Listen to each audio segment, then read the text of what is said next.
Karibu sana ndugu mfuatiliaji katika kipindi chetu cha Discover Your Purpose and Destiny.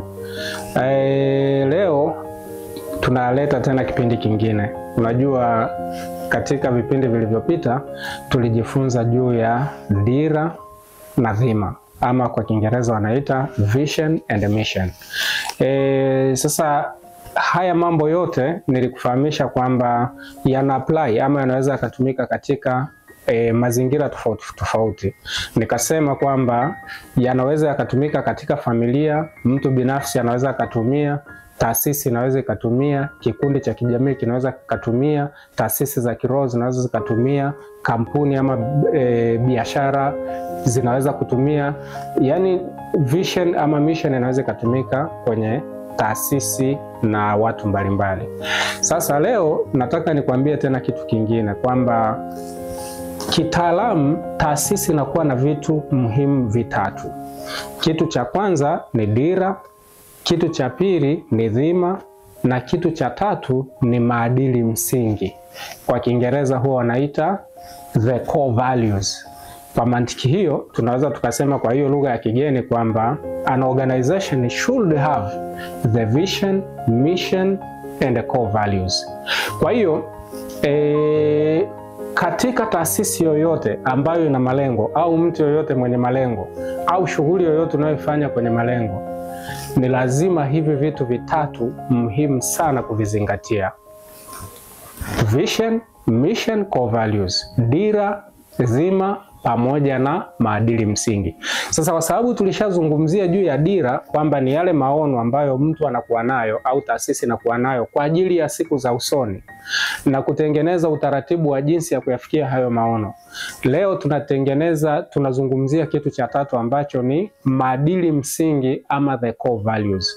Kwa hiyo ni sawa tunaweza, wengine wanaweza wakaita pillars au nini. Unajua katika hali ya kawaida unapokuwa unajenga nyumba inakuwa na nguzo.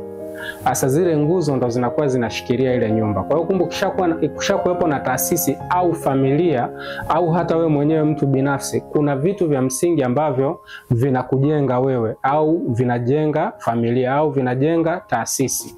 Na hivyo ndivyo tunavyoita kwamba kuwepo na dira, kuwepo na dhima, alafu pia kuwepo na maadili msingi ambayo ni core values.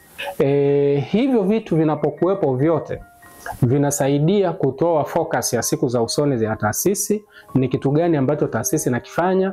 Lakini kitu cha tatu ambayo ni maadili msingi, linajibiwa swali kwamba sisi kama taasisi au mimi kama mtu binafsi, imani yangu ni ipi, ninasimama katika nini, na ni kwa sababu gani nisimame katika hicho kitu.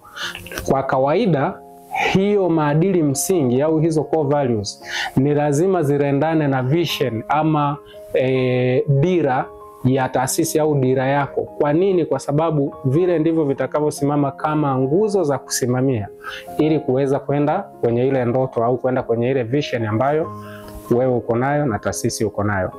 Wewe kama una biashara yako, jaribu kujibu hili swali: kwa nini unafanya hiyo biashara? Kwa nini unataka hiyo biashara iwepo?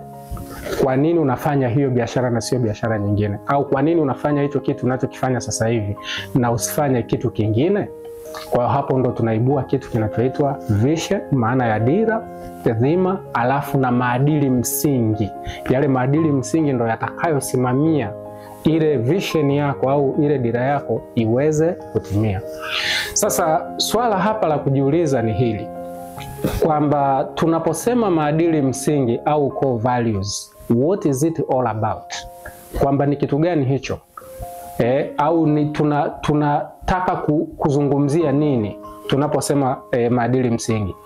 Maadili msingi ni mfumo wa kiimani, ni mtazamo ama msimamo ama kanuni ama viwango ambavyo taasisi inaviweka ili kuweza kuangalia na kuratibu shughuli zingine zote za maamuzi pamoja na mwelekeo wa taasisi. Umeona? Kwa hiyo ni swala la set of briefs, kwamba wewe kama mtu binafsi unaamini katika nini? Wewe kama taasisi mnaamini katika nini?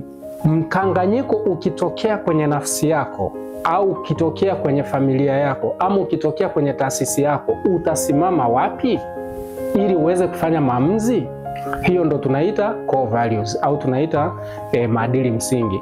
Kwa hiyo siku zote maadili msingi yana focus ama yanatizamia kuongoza mwelekeo wa taasisi kwa sababu ya misimamo, kwa sababu ya imani na standards ama viwango ambavyo taasisi inaviweka ili kuweza kufikia malengo yake ya sasa na ya baadaye.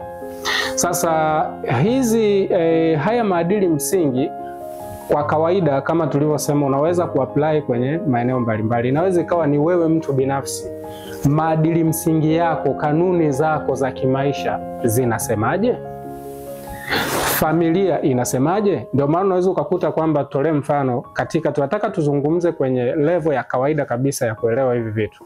Kwenye familia mzee anaweza akasema au wazazi wanaweza wakasema kwamba hatuhitaji familia yetu au mwanafamilia yetu awe muongo. Umeona? Hiyo ni kanuni ya kimsingi. Hiki ndicho tunachokiamini kwamba tunapokuwa na mtu asiyekuwa anasema uongo, kuna kitu cha maana kitapatikana mbele ya safari. Umeona?